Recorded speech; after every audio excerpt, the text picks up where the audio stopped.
নবী গো, আমি আপনার নামের সাথে বেয়াদবি করেছে, যার কারণে আমার এই পরিণত হয়ে গেছে। ওগো আল্লাহর নবী, আপনি যদি আমাকে ক্ষমা না করেন, আমি আল্লাহর আদালতে দাঁড়াইয়া কি জবাব দিব? আমি আমার মালিকের সামনে দাঁড়াইয়া আমি কি জবাব দিব? আল্লাহর নবী কয়, রে গুইসাপ, আমার আল্লাহ আমাকে তামাম দুনিয়ার মানুষ এবং পাখি কুলের রহমত বানায়া পাঠাইলেন। ওয়ামা আরসালনাকা ইল্লা রাহমাতাল লিল আলামিন। রে সাপ, আমি হলাম তামাম দুনিয়ার রহমতের নবী। যাও, তুমি যেহেতু আমার কাছে ক্ষমা চেয়েছ, আমি তোমাকে মাফ করে দিলাম। যখন ক্ষমা পেয়ে গেলেন, এবার গুইসাপটা আস্তে আস্তে করিয়া জঙ্গলের দিকে রওনা হয়েছে, ময়লার দিকে রওনা হয়েছে।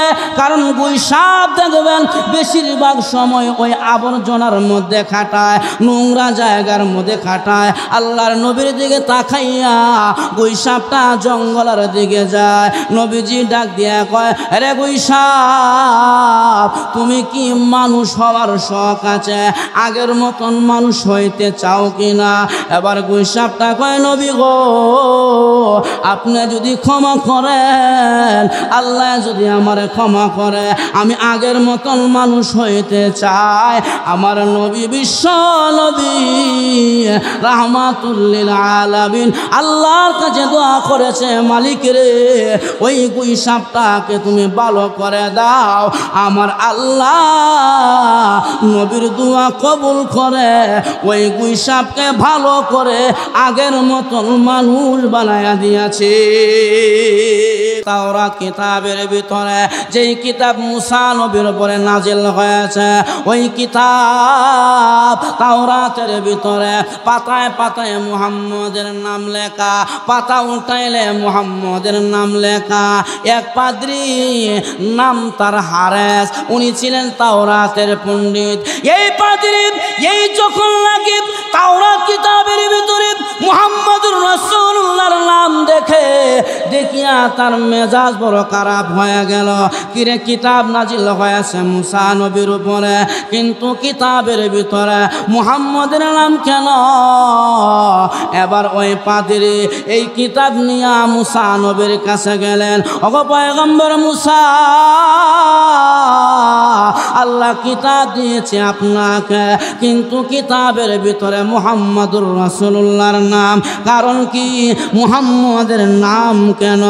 মুসা বলেন, আরে পাদ্রী, শুনিয়া রাখো, যেই নবীর কারণে আমি মুসাকে আল্লাহ তাআলা এই তাওরাত কিতাব দিয়েছে, যেই নবীর কারণে আমার আল্লাহ আমি মুসাকে তোর পারে কথা বলার যোগ্যতা দিয়েছে, ওই নবী না আসলে তামাম দুনিয়া হতো না, আমি মুসা আসতাম না, তাওরাত কিতাব পাইতাম না।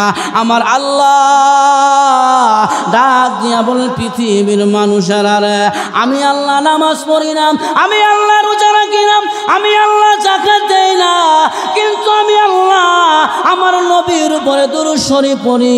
আমার আল্লাহ জানায় দেয়, ইন্নাল্লাহা ওয়া মালাইকাতাহু ইউসাল্লুনা আলান নবী।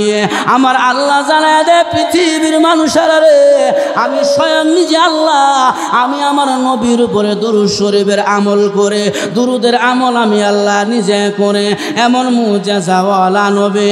এবার ওই তাওরাতের পণ্ডিত হারেস, উনি রাগ হইয়া, গুসা হইয়া তাওরাত কিতাবের মধ্যে যে মুহাম্মদের নাম আছে, নামগুলো কলম দিয়া লাল কালি দিয়া কেটে দেয়। যতবার কাটে ততবার নবীজির নাম ডাবল চলে আসে। এইভাবে মুহাম্মদের নাম কাটতে আরম্ভ করলো। যখন নাকি মুহাম্মদের নাম কেটে দেয়, আমার আল্লাহ কয়, বেঈমান, আমার সঙ্গে বেয়াদবি করলে আমি আল্লাহ কিছু বলি না, কিন্তু আমার বন্ধুর সাথে যারা বেয়াদবি করে রে, আমি আল্লাহ আমার বন্ধুর বেয়াদবকে ছাড় দেই না। এবার পণ্ডিত তাওরাতের নাম কেটে দেয়। ফলে আল্লাহ তাআলা ওই পণ্ডিতকে গুই সাপের রূপে রূপান্তরিত করে ফেললেন।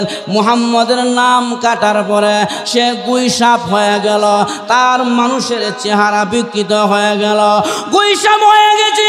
মুহাম্মদের নামের সাথে বেয়াদবি করার কারণে যখন নাকি গুই সাপ হয়ে গেল, এখন ওই পণ্ডিত সাপের পরিণত হইয়া বাড়িতে যায়, বিবির ঘরের দরজার সামনে দাঁড়াইয়া গুই সাপের মতন আওয়াজ দেয়, ফনা ধরে আওয়াজ দেয়।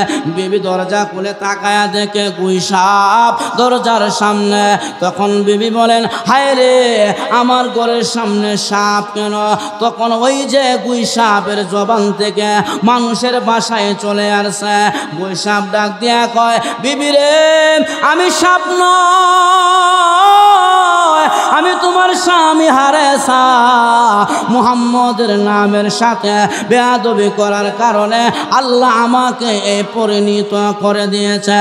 আরে বিবি, আমি সাপ না, আমাকে নিয়ে চলো ওই মুহাম্মদ, আমাকে নিয়ে চলো মুসা নবীর দরবারে। আমি মুসা নবীর কাছে আল্লাহর কাছে দোয়া করাবো, আল্লাহ যেন আমাকে মাফ করে দেয়। এবার ওই হারেসের ওই যে পণ্ডিতের পরিবারের লোকেরা ওই হারেসকে নিয়ে মুসা নবীর কাছে গেলেন। ওই গুই সাপ অবস্থায় মুসা নবীর কাছে গিয়া বলেন, মুসা পয়গম্বর, আমি মুহাম্মদের নামের সাথে বেয়াদবি করার কারণে আল্লাহ আমার চেহারা বিকৃত করে দিয়েছে। ওগো মুসা নবী, তুমি দোয়া করো আল্লাহর কাছে আমি যেন ভালো হয়ে যায়, আমি আর কিছুই করব না, আমি যেন ভালো হয়ে যায়। আমার আল্লাহ ডাক দিয়া কয়, মুসা, আমার বন্ধুর বেয়াদবকে আমি ছাড় দেই না, আমি তোমার দোয়া কবুল করব না, তার বেলায় তাকে আমি ভালো করব না। সে কেন রে আমার বন্ধুর নামের সাথে বেয়াদবি করলো? এখন গুই সাপটা ডাক দিয়া কয়, মুসা রে, আল্লাহ যদি আমাকে ভালো না করে, আল্লাহর কাছে আরেকটি দোয়া করো, আল্লাহ যেন আমার হায়াতটা মুহাম্মদুর রাসূলুল্লাহ পর্যন্ত লম্বা করে দেয়। আমি আল্লাহর নবী বিশ্ব নবীর কাছে ক্ষমা চাইব। আরে মুসা, আমার হায়াত যেন আল্লাহর নবী পর্যন্ত লম্বা করে দেয়। এই দোয়াটা আল্লাহ কবুল করে নিলেন। এবার ওই গুই সাপটা 1 যুগ 2 যুগ 3 যুগ পর্যন্ত বেঁচে ছিলেন। যখন নাকি ওই গুই সাপ জানতে পারলেন আখেরি নবীজি মক্কাতে পদার্পণ করেছে, তখন গুই সাপটা ছিলেন মদিনায় এসরবে। ওখান থেকে হাঁটে হেঁটে হেঁটে 6 মাস লাগাইয়া মক্কায় গেলেন। মদিনা থেকে মক্কায় যাওয়ার পরে গুই সাপটা একবারে ক্লান্ত হয়ে গেলেন। আবু জেহেলের বাড়ির সামনে টান টান করে ক্লান্ত শরীর নিয়ে শুয়ে আছে। যখন নাকি ক্লান্ত শরীর নিয়ে গুই সাপ আবু জেহেলের বাড়ির সামনে শুয়ে আছে, আবু জেহেল ঘর থেকে বের হইয়া তাকায় দেখে বিশাল বড় এক গুই সাপ তার বাড়ির সামনে শুয়ে আছে। এখন আবু জেহেল কয়, রে আমার সহপাঠীরা কোথায়? তাকায় দেখো মুহাম্মদ আমি আবু জেহেলকে মারার জন্য সে সাপ পাঠাইছে, তাড়াতাড়ি করে আসো, তাকে হত্যা করে ফেল। যখন নাকি আবু জেহেল মারার জন্য গেলেন, তখন গুই সাপ ডাক দিয়া কয়, আবু জাহাল, আমার মারিও না, আমি গুই সাপ নয়, আমি মুহাম্মদের সাথে বেয়াদবি করার কারণে আমার এই পরিণত হয়েছে। আবু জেহেল কইলাম, দেখ সে আবার মানা করে, তাকে মারা যাবে না, তাড়াতাড়ি করে তোমরা লাঠি সোটা দিয়া ওই গুই সাপটাকে হত্যা করো। গুই সাপ ডাক দিয়া কয়, আবু জাহাল, আমি সাপ নয়, আমি অভিশাপ্ত।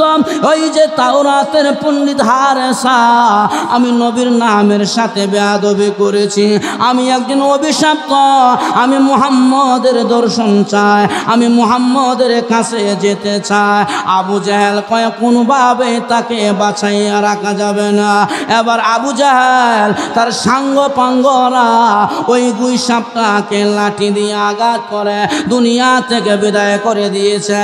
শুধু শুধু বিদায় করে দেয় নাই, ওই গুই সাপটাকে আবু জেহেল আগুনে পুরাইয়া একটা পাত্রের মধ্যে রেখে দিয়েছে। ওই পাত্রের মধ্যে গুই সাপের ছালিগুলো রেখে দিয়েছে। ওই পাত্রটা নিয়ে নবীর দরবারে গেলেন, গিয়া কয় মুহাম্মদ তুমি নাকি এক আল্লাহর দাওয়াত দাও? বলে হ। ওরে মুহাম্মদ বাতিজা, আজকে তোমাকে পরীক্ষা করব, যদি আমার এই পাত্রের মধ্যে কি আছে বলতে পারো তাহলে আমি আবু জেহেল তোমার চাচা তোমার হাতে কালিমা পড়ে মুসলমান হয়ে যাব। আল্লাহর নবী কয় চাচা ভালো করিয়া বলেন। আবু জেহেল কয় বাতিজা সত্যি বলেছে, তুমি যদি বলতে পারো এই পাত্রের মধ্যে কি আছে, আমি আবু জেহেল তোমার হাতে কালিমা পড়ে মুসলমান হয়ে যাব। আল্লাহর নবী কয় চাচা গো আমি বলবো না, ওই পাত্রের মধ্যে যে জিনিসটা আছে ওই জিনিসটা যদি বলে দেয় তাহলে আপনি কালিমা পড়বেন কিনা? আবু জেহেল কয় তা তো আরো বেশি ভালো, আমি আরো তাড়াতাড়ি কালিমা পড়ব। এই বলে আমার নবী বিশ্ব নবী রাহমাতুল লিল আলামিন শাহাদাত আঙ্গুল ওই পাত্রের মধ্যে রাখলেন। রাখার পরে পাত্র থেকে আওয়াজ আসতেছে, লা ইলাহা ইল্লাল্লাহু মুসা কালিমুল্লাহ। ওগো আল্লাহর নবী, আমি মুসা নবীর উম্মত, আমি তাওরাতের পণ্ডিত, আমার নাম হারেসা। নবী গো আমি আপনার নামের সাথে বেয়াদবি করার কারণে আমার এই পরিণত হয়েছে। যখন নাকি পাত্র থেকে আওয়াজ দিলেন তখন আবু জেহেল হাত থেকে পাত্রটা জমিনে পড়ে গেল। তাকায় দেখে বিশাল বড় গুই সাপ। ওই সাপটা ফনা ধরে আবু জেহেলের দিকে যাইতে আরম্ভ করলেন। আবু জেহেল কয় বাতিজা মুহাম্মদ সাপটাকে তাড়াতাড়ি করে ফিরাও, তাকে আটকাও, আমি কথা দিয়েছি তোমার কালিমা গ্রহণ করব। এবার সাপ ডাক দিয়া কয় মুহাম্মদ সে কালিমা পড়বে না, সে কালিমা পড়বে না। এই ফাঁক দিয়ে আবু জেহেল দৌড়ে চলে গেল আল্লাহর নবীর দরবারে। ওই গুই সাপটা পড়ে আছে। নবীজিকে ডাক দিয়া কয় নবী গো আমি আপনার নামের সাথে বেয়াদবি করেছে, যার কারণে আমার এই পরিণত হয়ে গেছে। ওগো আল্লাহর নবী আপনি যদি আমাকে ক্ষমা না করেন আমি আল্লাহর আদালতে দাঁড়াইয়া কি জবাব দেব? আমি আমার মালিকের সামনে দাঁড়াইয়া আমি কি জবাব দেব? আল্লাহর নবী কয় রে গুই সাপ, আমার আল্লাহ আমাকে তামাম দুনিয়ার মানুষ এবং পাখি কুলের রহমত বানায়া পাঠাইলেন। ওয়ামা আরসালনাকা ইল্লা রাহমাতাল লিল আলামিন। রে সাপ আমি হলাম তামাম দুনিয়ার রহমতের নবী।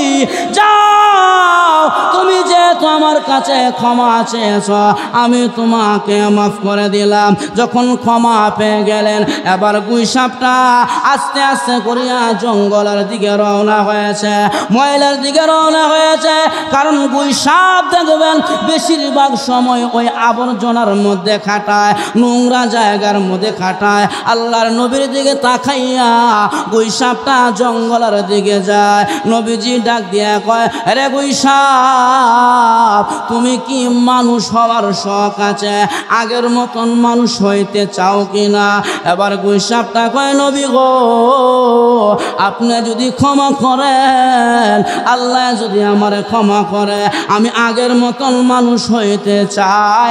আমার নবী বিশ্ব নবী রাহমাতুল লিল আলামিন আল্লাহর কাছে দোয়া করেছে, মালিক রে ওই গুই সাপটাকে তুমি ভালো করে দাও। আমার আল্লাহ নবীর দোয়া কবুল করে ওই গুই সাপকে ভালো করে আগের মতন মানুষ বানায়া দিয়েছে। হুসনে ইউসুফ জমে ইসলাম ইয়াদ বাইজাদারি, এই যে মুজিজা আমার আল্লাহ আমার নবীকে দান করেছিলেন, সমস্ত মুজিজা আমার নবীকে আমার আল্লাহ দান করেছিলেন। এটা ছিল নবীজির সম্মান আর ইজ্জত, নবীজির মুজিজা ছিলেন নবীজির সম্মান। এই জন্য আমার ভাইরা আমার তেলাওয়াতকৃত সূরার মধ্যে আমার আল্লাহ নবীজির ইজ্জত আর সম্মান, শান আর রিসালাতের কথা উল্লেখ করেছে। এইভাবে যদি আমি সারা রাত নবীজির মুজিজার কথা বলে যায়, সারা রাত বললে শেষ হবে না। দালায়াতুন নবুওয়া কিতাবের ভিতরে উল্লেখ করেছেন নবীজির মুজিজা কেমন ছিল, আল্লাহর নবী কেমন বরকতের নবী ছিলেন। আল্লাহর নবী বিশ্ব নবী রাহমাতুল লিল আলামিন যখন খন্দকের যুদ্ধের ময়দানে পরীক্ষা খনন করতেছিলেন, কাল খনন করতেছিলেন, সাহাবায়ে কেরাম নাকে কাল খনন করতেছিল বেঈমানদের সঙ্গে যুদ্ধ করার জন্য। একজন সাহাবী পেটের কাপড় উঠাইয়া আল্লাহর নবীকে দেখাইয়া দিলেন, ও নবীজি তাকায় দেখেন না আমার পেটের মধ্যে পাথর বাঁধা, আমার পেটে কোনো খাবার নাই, নবী গো আর পারছি না। আল্লাহর নবী বিশ্ব নবী রাহমাতুল লিল আলামিন উনি নিজের জামাটা উপরে উঠাইয়া সাহাবীকে দেখাইলেন। সাহাবী তাকায়া দেখে রে মায়ার নবীর পেটের মধ্যে একটা নয় দুইটা পাথর বাঁধা, নবীর পেটে দুইটা পাথর বাঁধা। নবীজি এত ক্ষুধার্ত, সাহাবায়ে কেরাম ক্ষুধার্ত নিয়ে ওই যে পরীক্ষা খনন করিতেছিলেন, এমন সময় নবীর পেটে দুইটা পাথর দেখিয়া হযরতে জাবের রাদিয়াল্লাহু আনহু দৌড়ায়া চলে গেলেন বাড়িতে। গিয়া কয়, বিবি রে ঘরে কোনো খাবার আসেনি। বলে কেন, কি হয়েছে? ওরে বিবি আমি যুদ্ধের ময়দানে দেখেছি আল্লাহর নবী ক্ষুধার কারণে পেটের মধ্যে দুইটি পাথর বেঁধে রাখছে। বিবি রে আমার ঘরে যদি খাবার থাকে আর আমার নবী যদি যুদ্ধের ময়দানে পেটে পাথর বাঁধিয়া রাখে ক্ষুধার কারণে, কিয়ামতের ময়দানে আল্লাহর সামনে দাঁড়াইয়া জবাব দেওয়া যাবে না। এই বলে জাবেরের বিবি তখন বলে, স্বামী আমার আমাদের ঘরে কোনো খাবার নাই, মাত্র কেজি 2 কেজি আটা হবে, এর চাইতে বেশি আটা নয়। ওগো স্বামী আমার গোশত কোথায় থেকে পাবেন? ছোট্ট একটি বকরির বাচ্চা আছে, এর চাইতে বেশি খাবার নাই। জাবের রাদিয়াল্লাহু আনহু বলেন, রে বিবি এই আটাগুলো দিয়ে রুটি বানাও, আর ছাগলের বাচ্চা আমি জবাই করে যাই, ওই বাচ্চার গোশত ভালো করিয়া পাকাও। আমি আমার নবীকে আমার বাড়িতে মেহমান করব, আমার বাড়িতে নবীজিকে দাওয়াত করব। আমার ভাইয়ারা জাবের রাদিয়াল্লাহু আনহু ওই খন্দকের ময়দানে যাইয়া আল্লাহ নবীর কাছে গিয়া বললেন, নবী গো আপনার দাওয়াত আমার বাড়িতে, আপনি সহ আরো 2 জন সাহাবী নিয়া আমার বাড়িতে আপনি আসবেন, মোট 3 জনের দাওয়াত। এই বলে হযরতে জাবের রাদিয়াল্লাহু আনহু বাড়িতে চলে আসলেন। আল্লাহর নবী বিশ্ব নবী রাহমাতুল লিল আলামিন জোহরের নামাজের পরে খন্দকের 1500 সাহাবীকে ডাক দেয়া কয়, রে খন্দকের সাহাবীরা যাও, জাবেরের বাড়িতে আমাদেরকে দাওয়াত করেছে, সকলে ভালো করিয়া রেডি হও, আমরা দাওয়াত খেতে যাব। আমার ভাইয়েরা ওই দিক দিয়া বিবি আটা 1.5 কেজি আটার রুটি বানাইয়া ছোট্ট বকরির গোশত পাকাইয়া অপেক্ষায় দাঁড়ায় আছে কোন সময় আসবে। এমন সময় তাকায়া দেখে জাবের রাদিয়াল্লাহু আনহু ঘর থেকে বের হইয়া তাকায়া দেখে খন্দকের 1500 সাহাবী নিয়া আল্লাহর নবী জাবের বাড়িতে আসতেছে। মেহমানদার মেহমান হওয়ার জন্য, খাবার খাওয়ার জন্য। জাবের রাদিয়াল্লাহু আনহু তাকায় দেখে রে হযরত বিশ্বনবী 1500 সাহাবী নিয়া আমার বাড়ির দিকে রওনা হয়েছে। এখন তো জাবেরের মাথা নষ্ট। 1.5 কেজি আটার রুটি কয়টা হবে, আর ছোট একটা বকরির বাচ্চার গোশত কি পরিমাণ হবে। এবার জাবের রাদিয়াল্লাহু আনহু বিবির কাছে গিয়া বলেন, আরে বিবি, নবীজি সমস্ত সাহাবীদেরকে নিয়ে আমার বাড়িতে আসতেছে। আমি তো 3 জনের দাওয়াত দিয়েছিলাম, আমি কি বলতে ভুল করলাম? না নবীজি, শুনতে ভুল করলেন, আমি জানি না। আল্লাহ নবীর সাহাবীর বিবি বলেন, স্বামী গো, নবী যদি জানিয়া বুঝিয়া খন্দকের 1500 সাহাবী নিয়া আমার বাড়িতে আসে, টেনশনের কোনো কারণ নাই। রহমতের নবী কাফেলার সেনাপতি। এরা বিবি চিন্তা করিও না, স্বামী চিন্তা করিও না, রহমতের নবী ওই কাফেলার সেনাপতি আমির, চিন্তার কোনো কারণ নাই। আল্লাহর নবী বিশ্ব নবী রাহমাতুল লিল আলামিন জাবেরের বাড়িতে আসলেন। সাহাবায়ে কেরাম হাত মুখ ধুয়ে ফ্রেশ হইয়া খাবার খেতে বসলেন। আল্লাহর নবী কয়, জাবের কি খাবার পাখাইলা আমাকে আগে দেখাও। আল্লাহর নবীকে নিয়া জাবের রাদিয়াল্লাহু আনহু আটার রুটিগুলো দেখাইলেন, গোশতগুলো দেখাইলেন। আল্লাহর নবী বিশ্ব নবী আটার রুটির মধ্যে হাত রাখিয়া নবীজি দোয়া পড়লেন, গোশতের পাত্রের মধ্যে হাত রাখিয়া আমার নবীজি দোয়া পড়লেন। এবার জাবের রাদিয়াল্লাহু আনহুকে বললেন, আরে জাবের, যা এক মাথা থেকে 2টা করে রুটি, 2টা করে গোশতের টুকরা দেবা, দিতেই থাকবা, দিতেই থাকবা, পাত্রের দিকে তাকায়বা না। জাবের বলে, হায় রে, 1.5 কেজি আটা রুটি কয়টায় হবে? 1500 সাহাবী। আল্লাহর নবীর সাহাবী জাবের বিসমিল্লাহ বলিয়া পাত্র থেকে উঠাইয়া ডান দিক থেকে 2টা করে রুটি দেয়, 2টা করে গোশতের টুকরা দেয়। দিতে দিতে দিতে দিতে 1500 সাহাবীকে 2টা করে রুটি, 2টা করে গোশতের টুকরা দিয়া দিলেন। এবার আল্লাহর নবীর সাহাবী জাবের বলে, সবাই পেট ভরে আমার বাড়িতে খাইলেন। আল্লাহর নবীর সাহাবী জাবেরকে আমার নবী কয়, জাবের, তোমার পরিবারের লোকদেরকে খাওয়াও। জাবের রাদিয়াল্লাহু আনহু পরিবারের লোকদেরকে খাওয়াইলেন। এরপরে আল্লাহ রাসূল নিজে খাইলেন।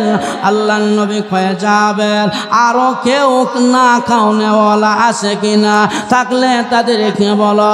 জাবের রাদিয়াল্লাহু আনহু রাস্তার মধ্যে দাঁড়াইয়া বলে, কে আছো রে? এখনো না কে? আমার বাড়িতে আসো, আমার বাড়িতে পর্যাপ্ত পরিমাণ খাবার আছে, আরো মানুষেরা খাইল। সবাই খাওয়া দাওয়ার পর জাবের রাদিয়াল্লাহু আনহু বলেন, আমি পাত্রের মুখ উঠাইয়া তাকায়া দেখি রে, একটি রুটিও কমে না, গোশত থেকে একটি গোশতের টুকরাও কমে না। তাকায় দেখি সব ঠিকঠাক আছে। আল্লাহর নবীর সাহাবী জাবের রাদিয়াল্লাহু আনহু, উনাকে নবীজি ডাক দিয়া কয়, জাবের, এইদিকে আসো, হাড্ডিগুলো একসাথে জমা করো। জাবের রাদিয়াল্লাহু আনহু হাড্ডিগুলো একসাথে জমা করলেন। আল্লাহর নবী হাড্ডির মধ্যে হাত রাখিয়া নবীজি দোয়া পড়লেন। জাবের বলে, নবীজি মুখ নাড়াইয়া দোয়া করলেন, কিন্তু এই মুখ নাড়া দেখেছি, কিন্তু কি দোয়া পড়েছে আমি কানে শুনি নাই, কিন্তু নবীজি দোয়া পড়েছে ওইটা দেখেছি। জাবের বলেন, আমার নবী যখন নাকি মরা হাড্ডির মধ্যে হাত রাখিয়া দোয়া করলেন, আমার নবীর দোয়ার বরকতে আমার আল্লাহ মরা হাড্ডি থেকে জেতা বকরি বানায়া দিয়েছে। জেতা বকরি হয়ে গেছে। জাবের রাদিয়াল্লাহু আনহু বকরি নিয়ে বিবির কাছে গেলেন। তখন বিবি কয়, স্বামী বকরিরা দেখা যায় আমাদের ছাগলের মতন দেখা যায়, এটা আমাদের ছাগলের মতন লাগে। আল্লাহ নবীর সাহাবী জাবের কয়, মতন কয় না, এটা আমাদের বকরি না, আমরা ডাই। হযরতে জাবেরের বিবি কয়, কি গো স্বামী, তুমি না বকরি জবাই করে সাহাবায়ে কেরামদেরকে মেহমানদারি করাই না? হযরতে জাবের রাদিয়াল্লাহু আনহু বলেন, বিবি রে, আমি যে বকরি জবাই করে মেহমানদারি করেছি, আমার নবী মরা বকরির হাড্ডির মধ্যে হাত রেখে দোয়া করলেন, নবীর দোয়ার বরকতে আমার আল্লাহ মরা হাড্ডি থেকে আগের মতন জীবিত বকরি বানায় দিয়েছি। সুবহানাল্লাহ। এই ছিল নবীজির মুজিজা।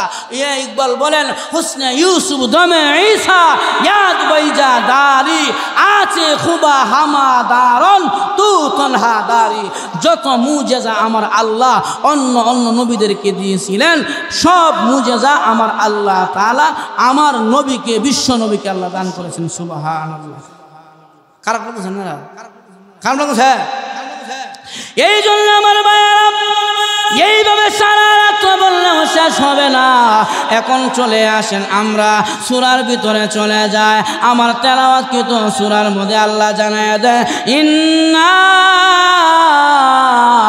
আতাইনা কাল কাউসার। আমি আল্লাহ আমার নবীকে কাউসার দান করলাম, আমার নবীকে আমি আল্লাহ কাউসার দান করলাম। এই জন্য আমার ভাইয়েরা কাউসার ব্যাখ্যা করেছেন তাফসীরে বাহরে মুহিতের মধ্যে। কাউসারের 40টি ব্যাখ্যা করেছেন মুফাসসিরিনে কেরাম। এই 40টা ব্যাখ্যা বললে অনেক সময়ের প্রয়োজন। আল্লাহ কয়, আমার নবীকে আমি আল্লাহ কাউসার দান করলাম। এই কাউসার 1 নম্বর ব্যাখ্যা হলো, আমি আমার নবীকে আমি আল্লাহ কোরআন দান করলাম। কাউসারের 1 নম্বর ব্যাখ্যা হলো, আমি আল্লাহ আমার নবীকে কোরআন দিলাম, আমার নবীকে কোরআন দান করলাম। কোরআনের মতন কিতাব আমি আল্লাহ আমার নবীকে দান করলাম।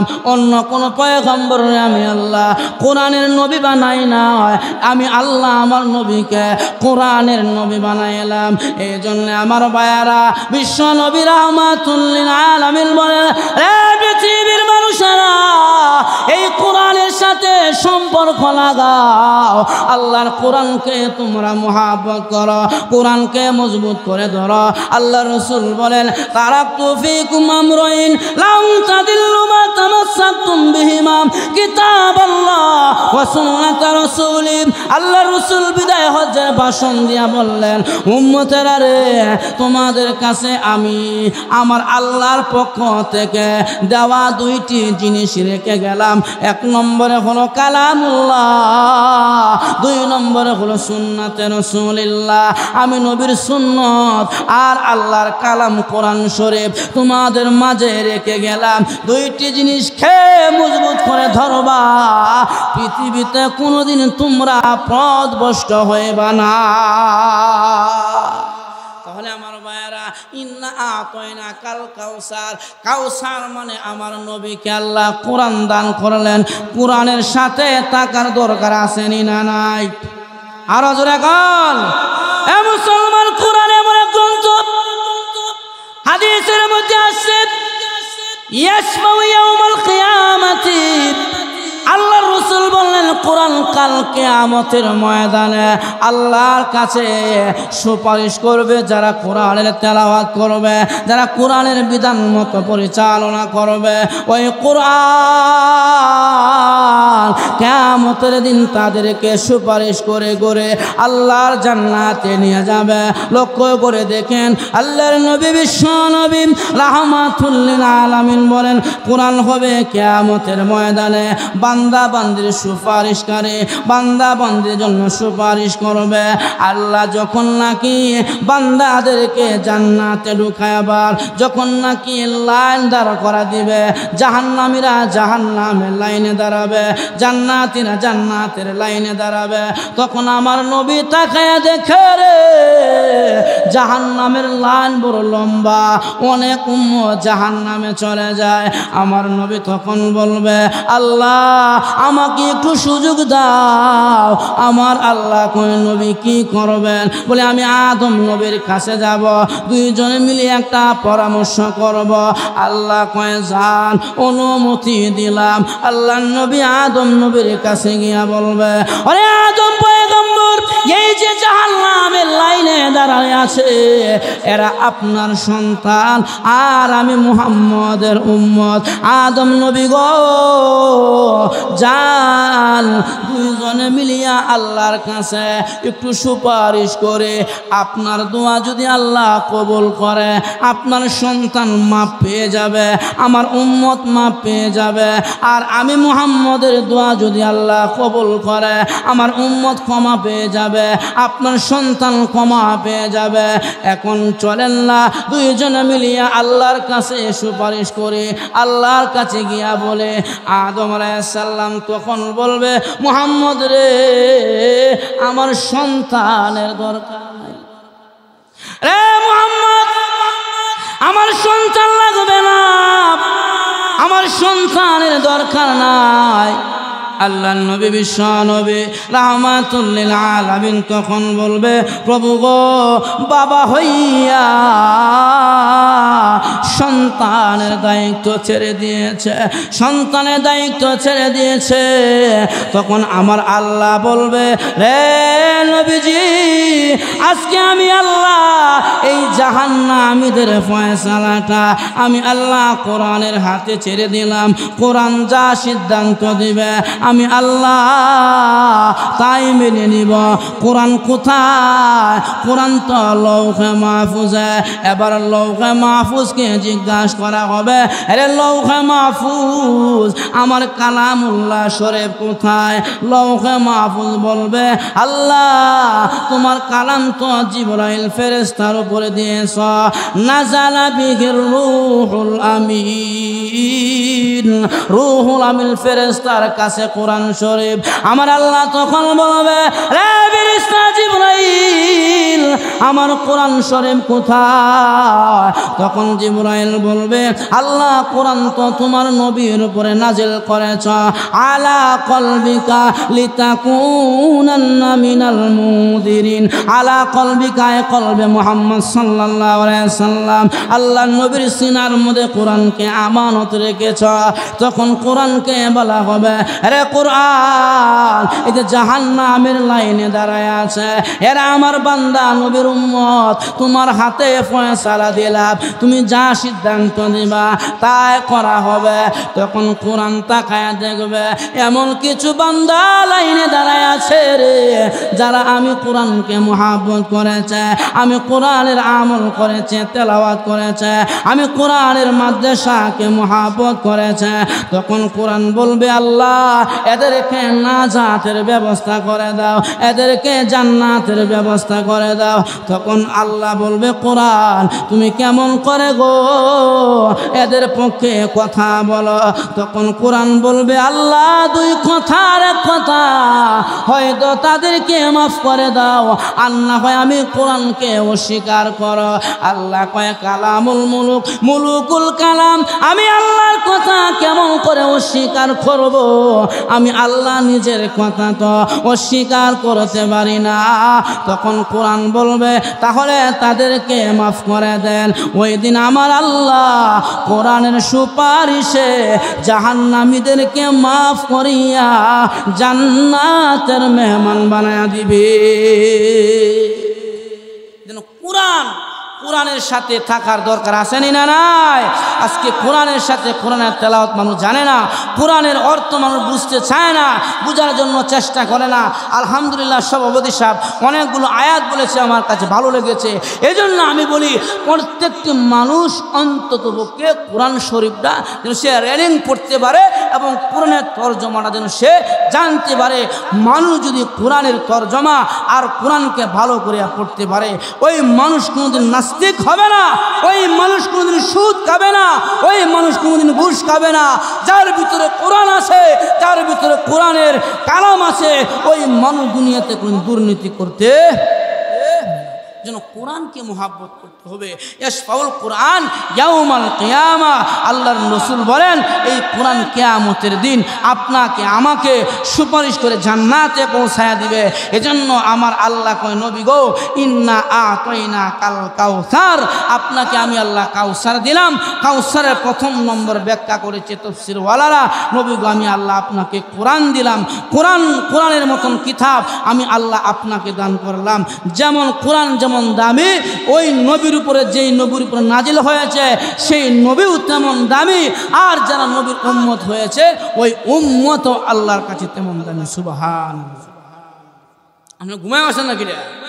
আরো জন এখন ঘুমায় আসেন?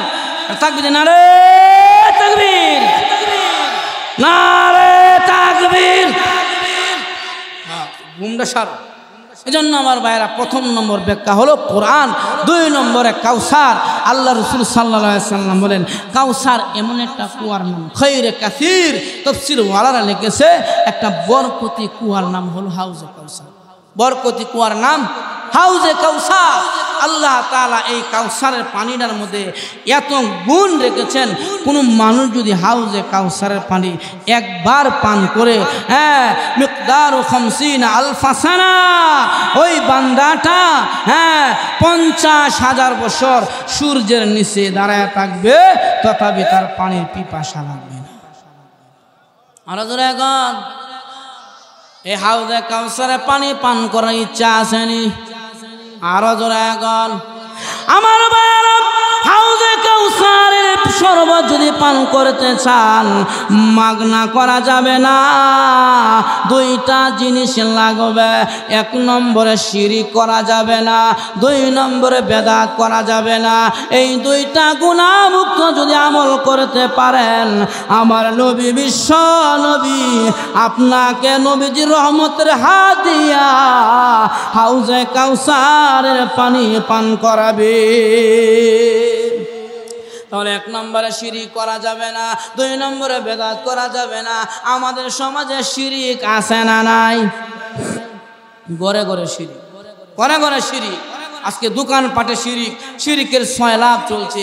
শিরিক কি যিনি বুঝেও না, আল্লাহর সাথে সমকক্ষ কাউকে দাঁড় করানো, এটাকে বলে শিরকে কাবীর। আল্লাহ রাসূল বলছেন আল ইশরাকু বিল্লাহ, কবিরা গুনাহের মধ্যে সবচেয়ে বড় গুনাহ হলো আল্লাহর সাথে কাউকে শরীক করা, আল্লাহর সাথে কাউকে শরীক করা। এজন্য আমার ভাইয়েরা শিরিক করা যাবে না। আজকে আমরা আল্লাহর কাছে সন্তান আছে, বাবার কাছে গিয়ে আছে না নাই? দূরে এখন আছে না নাই? বিশ্বাবের কাছে গিয়ে কই বাবা গো একটা সন্তান দিও। আব্বা আমার তো সন্তান হয় না, একটা সন্তান দাও। আচ্ছা বলেন তো দেখি সন্তান দেওয়ার মালিক কি বিশ্বাব না আল্লাহ? আরো জনগণ এই ধারণা ভাঙতে হবে।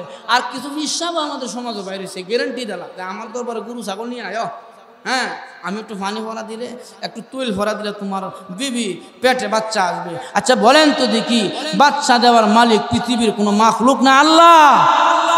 আমরা এমন সরল মনা মুসলমান। এই শুনেন, পিসাবের মুরিদ অনেকে হইতে পারেন, আমি কোনো হক্কানি পিসাবকে আমি তাদের গাইলমন্দ করছি না, তাদেরকে আমি বলছি না। যারা ভণ্ডবীর তাদের বিরুদ্ধে আমাদের কথা জোরে এখন ঠিক কিনা? কারণ তাদের মাঝের মধ্যে শিরিকের গুনাহ হয়, নারী পুরুষের বাবাদের মিলন মেলা হয় কি হয় না? আর আমরা এমন এক সরল মনা মানুষ, আমরা হুজুর না ভণ্ড পিসাব না বেল ধরছে আমরা যাচাই বাছাই করি না। লম্বা টুপি আর লম্বা ফাগরি আর লম্বা জুব্বা যদি আমরা দেখতে পারি তারে হুজুর মনে করি, যেরকম ঠিক না? লক্ষ্য করে দেখেন, লম্বা ফাগরি আর লম্বা জুব্বা দেখে যদি হুজুর মনে করেন তাহলে কিন্তু বিপদ আছে, বিপদ হয়ে যাওয়ার সম্ভাবনা আছে। লক্ষ্য করে দেখেন, আজকের থেকে 40 বছর আগে দেশের মধ্যে অভাব ছিল। মানুষ যখন বাইতুল্লাহতে যাইতো, হজ করতো, তখন কিন্তু বায়ুপথ ছিল না। ওই চিটাগাং থেকে জাহাজে করিয়া মাস কি মাস লাগায় তার হজ্জে বাইতুল্লাহ যাইতো, এরকম ঠিক না? এক লোকে হজে যাবে, হজে রওনা হয়েছে। হজে যাওয়ার সময় চিটাগাং থেকে জাহাজে উঠতে হয়। এই চিটাগাং ওনার বড় ভাইয়ের শ্বশুর বাড়ি। মনে মনে বলতেছে হজে যামু, যেহেতু ভাইয়ের শ্বশুর বাড়িতে বেড়ায়ও আসি, মা ওর কাছে একটু দোয়াও নিয়ে আসি, বইলেও আসি যে মা আমি হজে যাচ্ছি। পুত্রা বেড়াকে মা ওর বেতুছে, মা ওকে পুত্রা বা জানাইছে কহা কি ব্যাপার, মা আমি হজে বাইতুল্লাহ যাচ্ছি, আমার জন্য একটু দোয়া করেন, আমি যেন হজটা সহি সালামতে করতে পারি। মা ওকে যাও বাজার, তোমার জন্য আমি মন থেকে দোয়া করি, তবে পুত্রা হজ করে আসার সময় আমাদের বাড়ি হয়ে যায় দোয়া করে। পুত্রা কো ঠিক আছে। এখন বেড়া গেছে হজে, হজে গিয়া যখন হজের কাজ শেষ তখন দেখবেন হাজি সাহেব যখন দেশ হয় তখন দেখবেন এমন লম্বা একটা বেরি লাগায় এই পর্যন্ত গুমরা, আর এমন এক জুব্বা লাগায় একবারে টাকটুর নিচে জমিনের মধ্যে ঝাড়ু দিয়ে থাকতে, ঠিক না? লম্বা জুব্বা লাগায়, লম্বা জুব্বা আর ফাগড়ি লাগায়া এই বেড়া হজের চাইতেছে। আর মনে মনে বলতেছে এখন যদি মা ওর বাদ না যায়, মা হয়ে কবে পুত্রাটা দেখছো কত বড় নেমু খারাপ, সাইডটা আরবের খেজুর দিব, একটু জমজমের পানি দিব, এই জন্য আমাদের বাড়িতে উঠলো না। না, সামাজিকভাবে খারাপ দেখা যায়, অন্তত পক্ষে মা ওর সাইডটা খেজুরও দেওয়া যায়, একটু জমজমের পানিও দিয়ে। এই সুবাতে পুত্রা বেড়া জুব্বা লাগাইয়া ফাগড়ি লাগাইয়া মা ওর বাদ গেছে। মা ওকে পুত্রা বা জানাইছ, ক হ মা আইসি, ক মাশাল্লাহ অনেক লম্বা জুব্বা গো, অনেক সুন্দর ফাগড়ি। আচ্ছা পুত্রা কি করে আইস? ক মা আমি হজ করে আইসি। যেমন মা ওকে পুত্রা একটু ওয়াজ করো, শুনি ওয়াজ করো, ওয়াজ করো। পুত্রা কো মা আমি তো হজ করছি, কিন্তু ওয়াজ জানি না। দূর বেড়া, পাশের বাড়িতে এমন লম্বা জুব্বার ফাগড়ি লাগায় বেড়া কত সুন্দর ওয়াজ করে, ওয়াজ কর। এই বেড়ে কি করছে, আশেপাশে যারা মহিলারা আছেন হেরা ডাকেন, আয় গো আমার আন্ডার বাড়িতে পুত্রা আইসে ওয়াজ করবো, সবাই আয়ো। এখন আরো 20-30 জন মহিলা জমা হয়ে গেছে গা, এখন চাপ শুরু করছে একটু ওয়াজ করেন। এখন পুত্রা কয় হায় রে, জীবনে গেলাম না মসজিদের মক্তব্য, গেলাম না মাদ্রাসার বারিন্দার মধ্যে, আজকে আমি ওয়াজ করতাম, কি ওয়াজটা করবো বেটা? এখন বেটা বিপদে ভরিয়া মহিলার কাছ থেকে ছুটতেও পারে না, বিপদে ভরিয়া পুত্রা ওয়াজ করে কানো ধরিয়া, মাওয়াই গো চিটাগাং থেকে যখন জাহাজে উঠলাম পানি ছাড়া কিছুই দেখছি না, জাহাজ যখন যেতে গিয়া লাগলো পানি ছাড়া কিছুই দেখছি না। একবারটি গো, তার মধ্যে এই মহিলা 100 হয়েছে। যেমন সব মহিলারা তো এমন অসচেতন না, কিছু সচেতন মহিলাও আছে। এক মহিলা কি গো তোমার পুত্রা কি কো, বালি ছাড়া কিচ্ছু দেখছি না, পানি ছাড়া কিচ্ছু দেখছি না, এত কোরআন হাদিস কিছুই কয় না, কয় যদি হিত। এখন বেড়া বাড়িতে গেছে, হাদিস সাহেব মানুষ, জুব্বা জব্বা খুলে এলাকার মধ্যে গেছে ওনার আবাদি জমিন দেখার লাগে, সব জুব্বা জব্বা খুললে তুইয়া। তো ওনার শুরু একটা ভাই আছেন খুব দুষ্ট, যেই দেখছে ভাই সাহেব বাড়িতে, উনি গিয়ে ভাই সাহেবের জুব্বাটা লাগাইছে, ভাই সাহেবের ফাগড়ি লাগাইছে, লাগাইয়া আয়নার সামনে দাঁড়ায়, না খারাপ না, আমারও বালাই দেখা যায়। অনেক সময় বড় ভাইয়ের পোশাক লাগায় ছোট ভাইয়ের, এখন ভাই সাহেবের ফাগড়ি আর জুব্বা লাগাইয়া আয়নার সামনে দাঁড়ায় দেখে না আমার খারাপ না, বালাই দেখা যায়। আর যুবকদের একটা অভ্যাস হলো, যদি ভালো পোশাক লাগাইতো তখন এলাকা চক্র বাড়িতে দেখ শার্টটা উমুক মার্কেট আনছি দেখাইবার লাগে। এখন ভাই সাহেবের জুব্বা জব্বা লাগাইয়া ফাগড়ি লাগাইয়া ছোট ভাই বাড়ি হয়েছে এলাকার ঘুরবার লাগে, ঘুরতে ঘুরতে গেছে এলাকার বাজারে। আর 40 বছর আগে মানুষের অভাব ছিল, এক বেলা খাইলে 4 বেলা না খাই থাকছে, ঠিক না? মসজিদও ভাঙ্গা রুঙ্গা, ইমামও নাই মুয়াজ্জিনও নাই, যে আয় হে আজান নেই, যে হে নামাজ।